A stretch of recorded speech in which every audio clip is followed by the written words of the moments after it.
দর্শক, আমরা আজকে চলে এসেছি ময়মনসিংহের ভালুকা উপজেলার আখালিয়া গ্রামের একটি কমলা বাগানে। আর এই কমলা বাগান ঘুরে আমরা জানবো যে আসলে এই ভালুকার আবহাওয়া কমলা উৎপাদনের জন্য কতটুকু উপযোগী।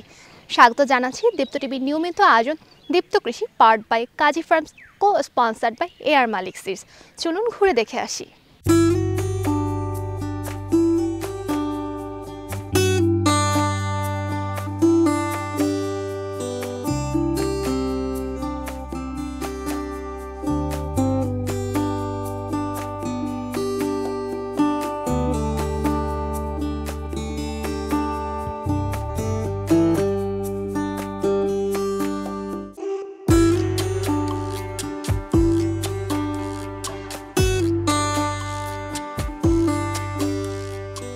আমি সাউথ আফ্রিকা ছিলাম 7 বছর, ওইখানে বিজনেস করতাম। ওইখান থেকে এসে আমি লেয়ার মুরগির ফার্ম করি, পাশাপাশি আমি একটা লেবুর বাগান করি 3 একর। পরে কিছু পলা পেঁপের আবাদ করতাম। তো ইউটিউব ঘাঁটতে ঘাঁটতে হঠাৎ করে কমলাটা আমার চোখে পড়ে, কমলার আবাদটা মনে হলো ভালো হবে। পর আমি এইখানে 3 একর জমিতে কমলার আবাদ, মালটা আর ড্রাগন করি। এখানে আমার 300 কমলা গাছ আছে, 70টা আছে আপনার দার্জিলিং, আর 230টা আছে আপনার চায়না। মোট এখানে 300 কমলা গাছ। তো কমলার আবাদটা আমার কাছে লাভজনক ফসল মনে হচ্ছে, আর এবং কি কমলাটার মধ্যে একদম পরিশ্রম কম। এখানে মনে হয় 3,10,15 হাজার টাকা খরচ হয়ে গেছিলো। আমার মোটামুটি 8 লক্ষ টাকার মতো বিক্রি হয়ে গেছে। তো আমার সব কিছু থেকে আমার কমলার বাগানটাই লাভজনক মনে হয়।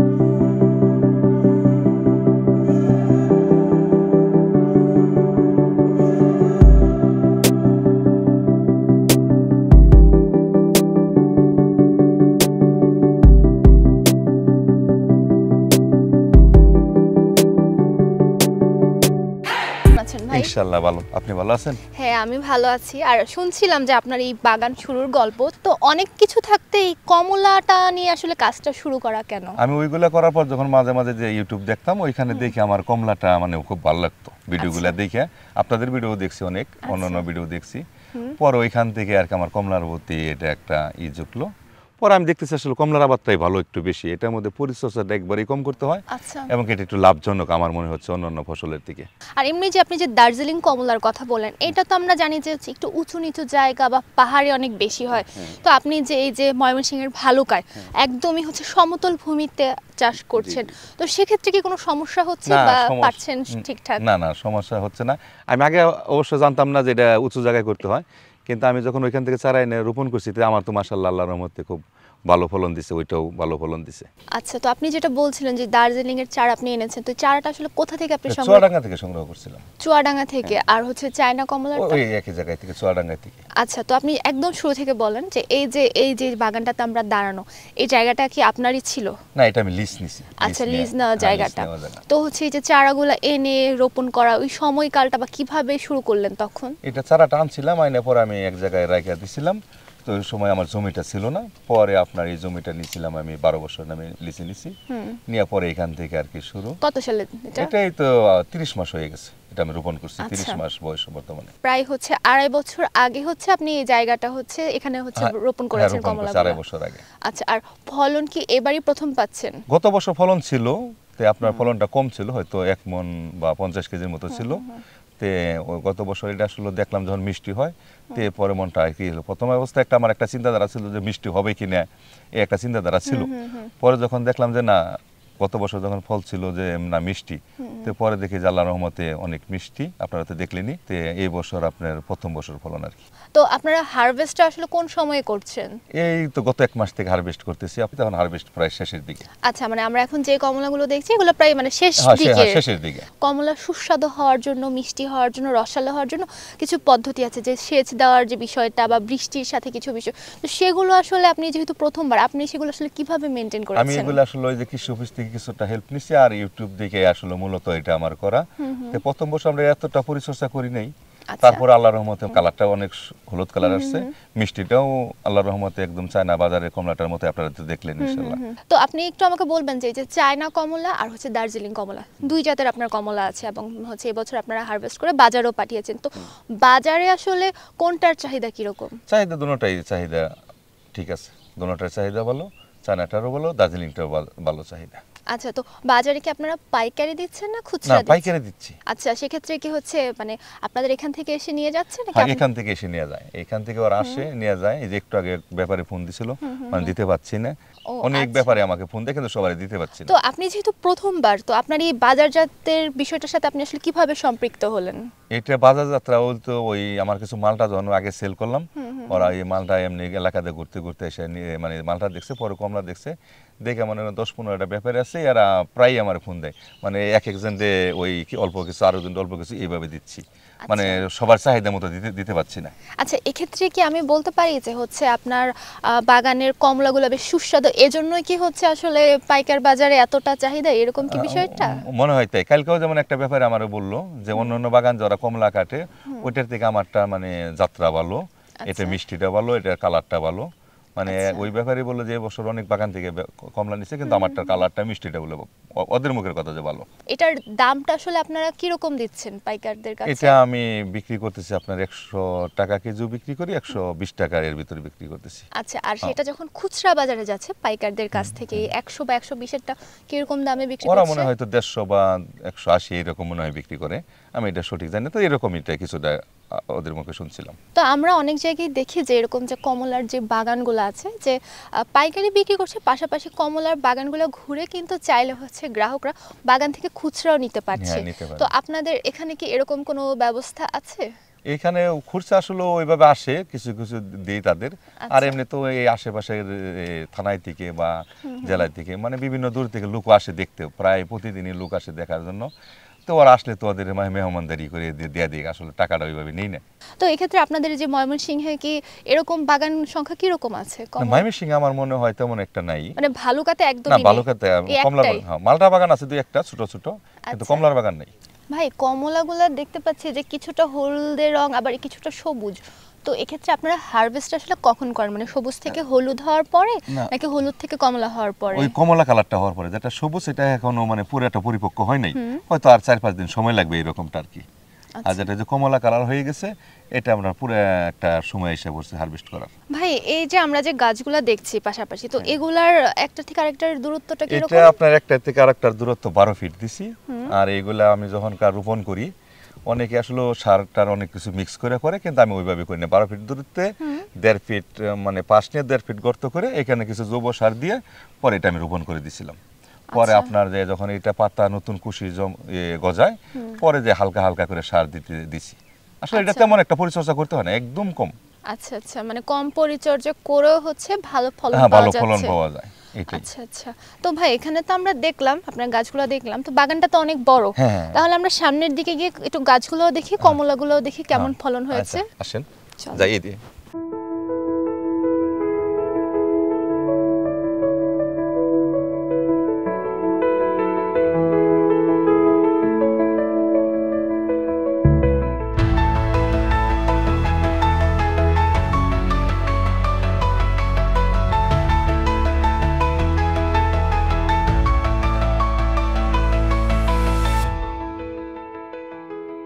এই দেখেন আল্লাহর রহমতে কি পরিমাণ কমলা ধরে আছে।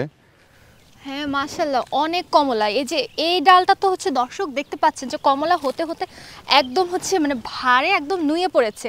মানে এই গাছ থেকে কি ভাই একেবারে হারভেস্ট করা হয়নি? না, হারভেস্ট করা নেই, এই গাছ থেকে পারা হয়েছে, যেগুলো একটু বেশি লাল হয়ে গেছে, কমলা কালার হয়ে গেছিল, ওইগুলো পারা হয়েছে, হারভেস্ট করা হয়েছে। তারপরে এই যে দেখেন আল্লাহর মধ্যে কি পরিমাণ। তো এই যে কমলাগুলো একটু আমি কেমন যেন দেখতে পাচ্ছি, রংটা খুব একটা মানে একটু কালছিটে একটা দাগের মতো আছে, এইটার কারণটা কি? এটা আসলে তো আমি প্রথম বছর, তারপরে দেখা যাইতেছে যে দুই একটা কালচে দাগ আছে, এটা আমি আসলে স্প্রেটা জানতাম না। তারপরে অনেকে পরামর্শ দিচ্ছে, তারপরেও তো কালারটা মাশাআল্লাহ আল্লাহর মধ্যে ভালো। দুই একটা কমলার মধ্যে একটু স্পট আছে, দেখতে পাচ্ছেন আপনি। মানে স্পটটা কি বাহিরের চামড়ায় হলো ভিতরে? না না, ভিতরে ঠিক আছে চামড়া। আপনি একটা ফিরে খেয়ে দেখেন মাশাআল্লাহ কেমন মিষ্টি লাগে কেমন। আচ্ছা, আপনি যেহেতু বলছেন এটা কি এভাবে টান দিব? হ্যাঁ, টান দেন টান দেন এইভাবে। আচ্ছা, ও আচ্ছা, এভাবে ছিঁড়ে এসেছে। দর্শক, আমি একটা কমলা ছিঁড়ে নিয়েছি। এইটা কি মানে একেবারে হচ্ছে হারভেস্ট করার উপযোগী? হ্যাঁ, এটা মোটামুটি উপযোগী। একটু গ্রিন কালার আছে, তারপরে এটা হারভেস্ট করা যায়। আচ্ছা, এইটা আরেকটা আমরা একটু সবুজ দেখে আরেকটা পারি, উপর থেকে কি নিব? এটা কি নেওয়া যায়? হ্যাঁ, এই যে একটা সবুজ আমি ছেড়ে দিচ্ছি। আচ্ছা আচ্ছা, জি। এই যে এই কমলাটা আপনারা আরো 4-5 দিন পরে হারভেস্টের উপযোগী হবে। আচ্ছা, আমরা তাহলে দুইটা কমলা নিলাম, একটু তাহলে ছিঁড়ে দেখি। আপনি এটা নিন, আমি এটা ছিঁড়ে দেখছি। এটা দেখেন, এটা পুরোপুরি উপযুক্ত হয়ে গেছে। কালারটা কত সুন্দর, রসালো একদম। দেখেন বলা রসটা একদম পরিপূর্ণ। আচ্ছা, আমরা তাহলে একটা খেয়ে দেখি। হ্যাঁ দেখেন,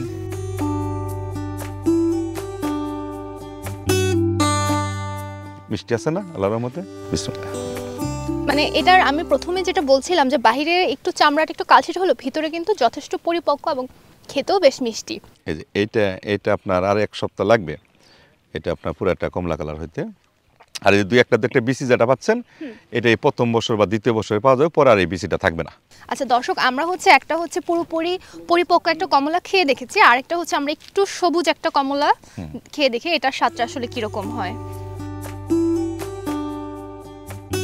এটা মানে বাইরে সবুজ হলো, এটা কিন্তু খেতে ভালোই মিষ্টি, মানে ওইটার সাথে এটার যে খুব একটা পার্থক্য আমার ওরকম না পার্থক্য তেমন নাই, কিন্তু ও বাইরের কালারটা একটু সবুজ আছে। হ্যাঁ হ্যাঁ, কিন্তু 4-5 দিন গেলে বা 2-3-4 দিন গেলে এটা মোটামুটি কালারটা একবারে এই যে এরকম একদম মানে হলুদ এসে পড়বে, যে এরকম হলুদ। উপরের দিকে আমি বেশি হলুদ রঙের দেখতে পাচ্ছি। এই যে একটা কমলা, হ্যাঁ এই যে আমি ছিঁড়ে দেখাচ্ছি, দেখেন এই যে এটা একদম পরিপক্ক হয়ে গেছে, যে কালারটা এটা একদম মানে কমলা, এটা একদম হলুদ না, একদম কমলা রং, কমলা কালার হয়ে গেছে। হ্যাঁ এটা বেশ সুন্দর। এটা আরো টেস্টি হবে ওইটা থেকে আপনি ওইটা খাই দেখতে পারেন।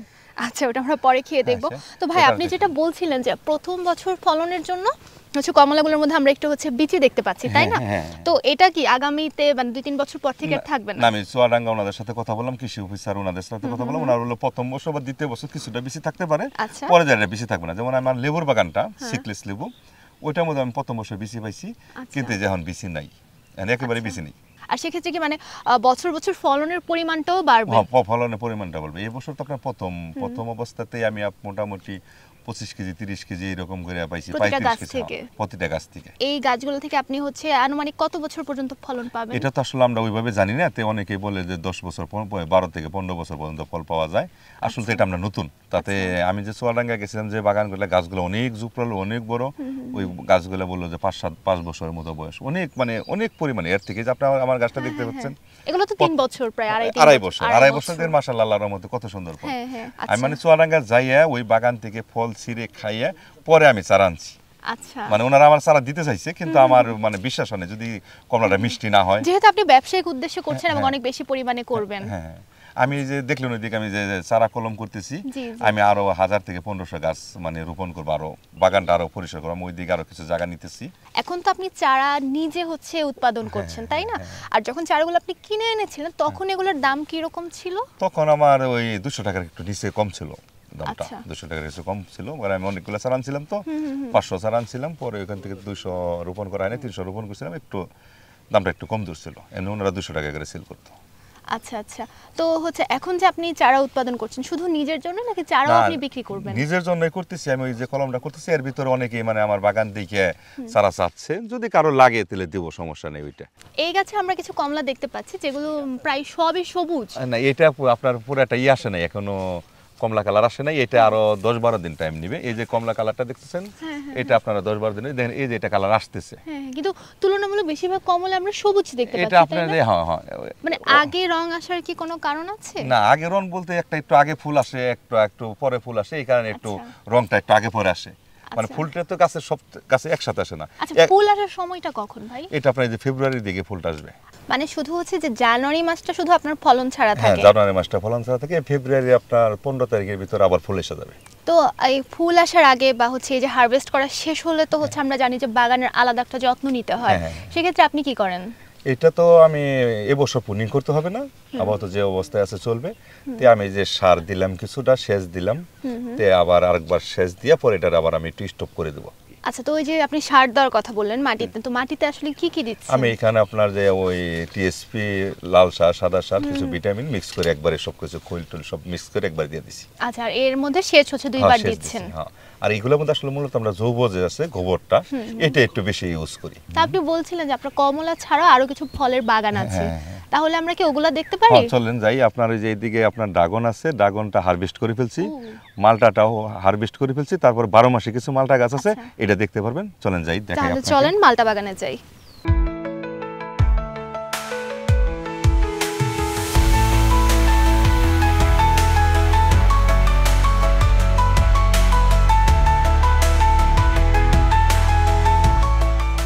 বাহ, এই কর্নারটা তো অনেক সুন্দর। এপাশে ড্রাগনের গাছ, এখানে মালটা, আবার ওই পাশে হচ্ছে কমলা, মানে 3টা বাগানের একদম কর্নারটাতে আমরা আছি, তাই না? কর্নারটাতে আছি, হ্যাঁ। আচ্ছা আচ্ছা, তো এই মালটাগুলো কি জাতের ভাই? এটা আপনার ওই যে ভিয়েতনামি 12 মাসি, এটা 12 মাসি এইভাবে ধরে থাকে। আর ওই ও। পিছনে যেটা দেখলেন ওটা হলো বাড়িওয়ান।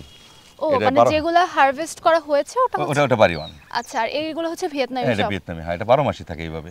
ও আচ্ছা, তো আপনার এই মালটার গাছ কয়টা?